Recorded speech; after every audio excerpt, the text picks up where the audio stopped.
It has never been a sadder day to be Ian Embry.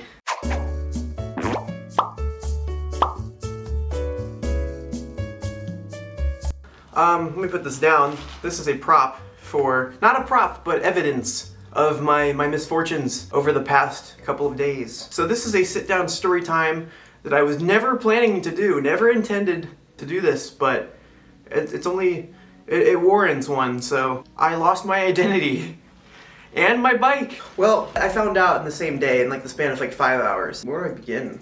Let me sip my coffee first, my pumpkin iced coffee first.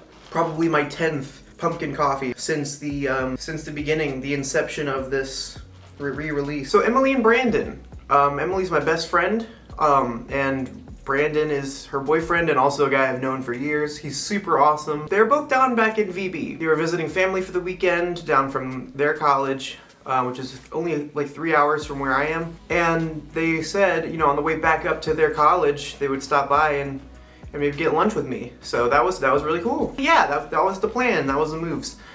And there's this vegan place next to where I live that's it's so amazing. Don't even get me started. Like if I do a Richmond Eats video of like the best places to eat, or at least what I eat in like a week span here in Richmond, I will do one of those. That's a great place to go. But I'll get into details there later. But yeah, I was like, let's do this vegan lunch, dude. I want to see you guys. They come at around like 1 o'clock in the afternoon. And I know, I'm dressing up all dapper. I got like this nice green shirt on. It's like a dress shirt, collared shirt. I got these trendy little black stitched pants. I don't even know what the pattern's called or like what kind of pants they are. They're like business shorts or business pants. I don't even know. Anyway, it's not even important. What am I doing? We went straight to the vegan place. Yeah. So I was feeling good, feeling funky fresh. We were catching up, eating lunch there. It was pretty empty, and obviously we had our masks on the whole time ordering, and when we sat down, we took them off. There's nobody around us, so woohoo. Social distancing and self-care.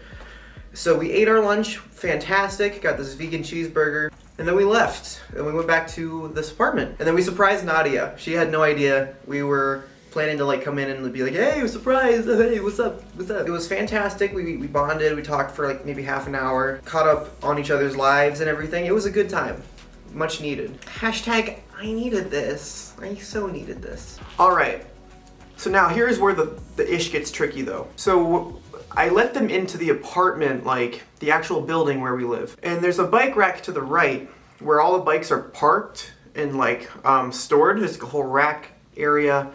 And I was gonna show them. I opened the door, let them in, and I was like, and to the right, you'll see my bike is here, all parked up and nice.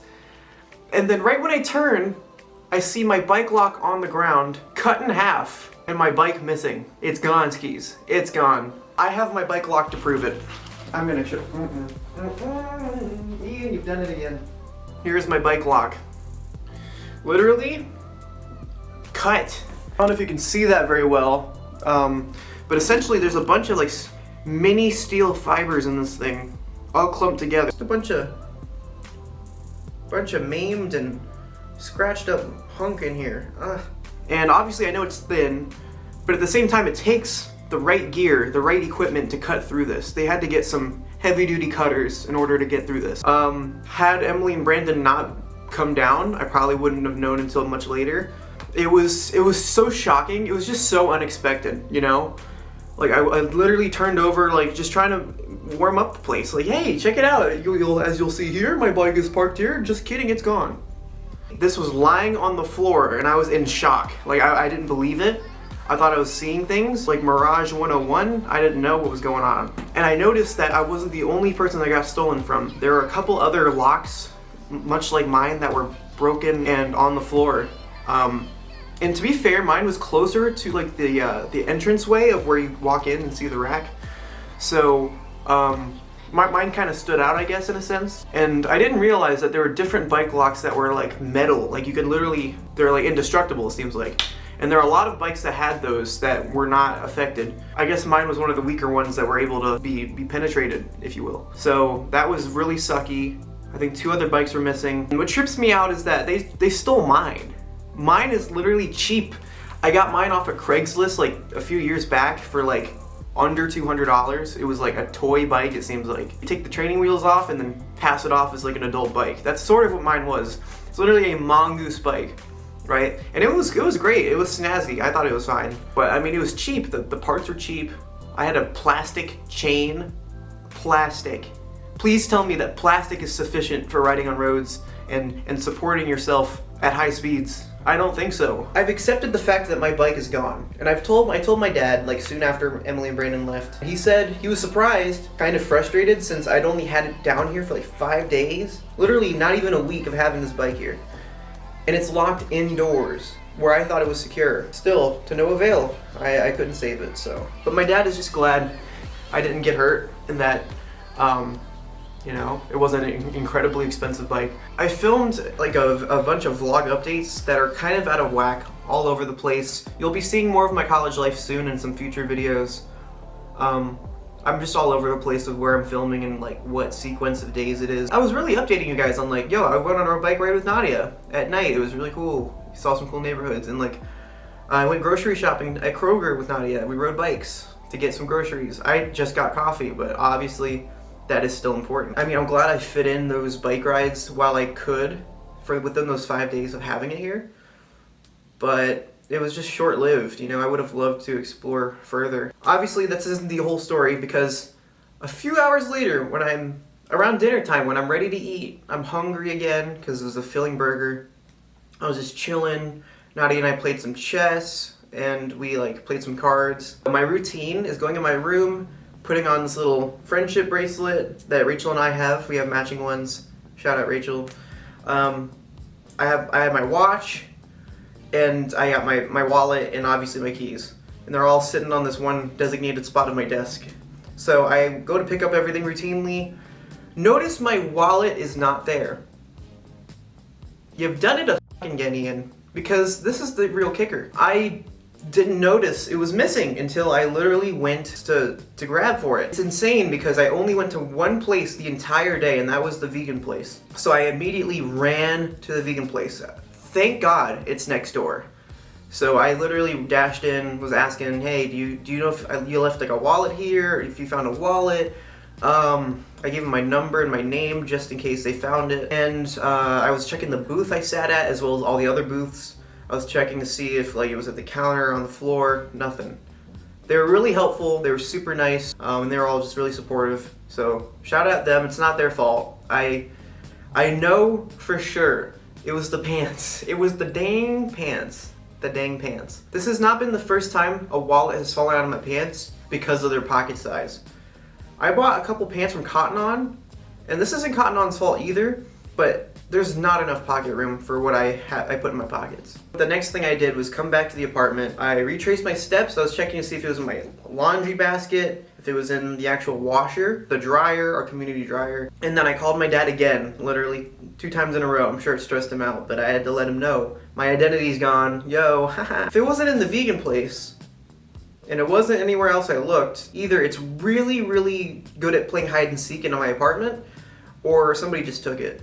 Luckily I didn't have any cash, but I had like my credit card, my insurance card, my driver's license, my VCU student card, everything I really needed, and it's all gone. So I immediately froze my credit card, obviously, and I had to schedule an appointment for my VCU card so I can like swipe and get my meals, because that's my method of eating. Yeah, so got my card the next day, but even then, the follow-up day was stressful. I don't have my credit card that I can use, and when I froze my credit card, my bank app wouldn't let me like unfreeze it for some reason. There's a glitch in their app. So I was contacting my dad. He gave me his credit card information, and they wouldn't take it at the card office because it's against their policy. Now I'm stuck, and they don't take cash. I get it, because, you know, don't want to come in contact with a bunch of other germs. But bro, I don't have anything else. So I was on the phone with my dad for like half an hour, probably total, trying to get this sorted out. Eventually, he was able to add Rambucks here to my my card, and then from there on, they could charge my new VCU card. So that was the way I got it, but it was worth it because I was able to eat from there on out, and I have my new VCU card now. Kind of a mistake to ask to retake my picture, Because my picture now, my new picture is even worse than my old one. I didn't get up early enough to shower and like get my hair all fixed up, so I look like a used Swiffer mop. This isn't really important. This is literally just a first world problem. A lot of things are falling apart. I had some leftover Rambucks. I was gonna use some of them on a Starbucks coffee because I needed some coffee. I ran out in the fridge here, and you know, your boy's got to have at least 3 a day. You know, I'm checking the time, just chilling. Walk into the library where the Starbucks is located. Something falls on the ground. It's my watch. It broke. My watch broke. I mean, it's fixable. But look at this, the band broke off. And I'd known about this days prior, weeks prior. It was falling apart really slowly, but literally just plummeted off my wrist. Plummeted, literally making the sound worse than it is. So yeah, that is basically a representation of how my life has been going. I don't know if you noticed this cool tapestry that Naughty and I agreed on getting for the living room. It looks really good. Very tarot card-like. I thought that was pretty cool. Look at that, it's like the sun. So the lesson I learned from all of this is that I'm seeing better days now.